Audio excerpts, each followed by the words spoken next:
No, and I just did the best I could with what I had. And the funny thing about it is Shane McMahon came up to me at my tryout and he asked me who did my tape. I said, me and my brother in his living room. And he just kind of looked at me like I was crazy. So apparently it was good. It was, a lot of it came together by luck. I will say that. So it was it turned out really good.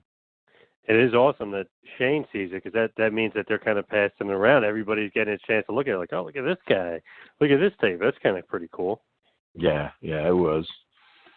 Funny thing is I didn't even know who Shane McMahon was at that moment. I was just being nice to everybody, but I didn't know who Shane was because when he talked about his dad, he called him Vince. And I didn't know who Shane was. He was just coming up and starting to work really a lot in the company. And what Shane was doing at that time was he was working for a certain period of time, like in each division of the company. And when I happened to get there, he was working in the studio. And he was the one that produced all my vignettes and stuff when I came in. We drove around together in the early morning hours in Stamford, Connecticut in winter in the freezing weather to cut promos and do the vignettes when I was coming to the WWF. When does the name change happen? You know what I mean? Like, when does Vince kind of sit down with you and what does he say? Because apparently that's like his thing, right? He wants to kind of brand you in the WWF. We here in the WWF want you to be this kind of thing.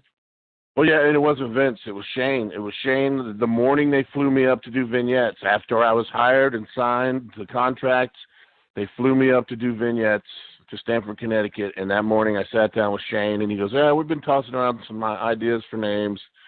I think we're going to go with Duke the Dumpster Drosy. And that's my real last name. So I was like, oh, my mom's going to be so proud. And yeah, Shane got to know me pretty quick because I have an interesting sense of humor. But he told me that, and yeah, they changed the name obviously so they could own licensing rights and everything to it.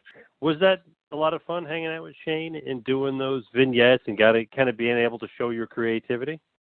Yeah, it was a really cool experience. He allowed me to come up with a lot of stuff. He used basically everything I came up with, and then he added a couple.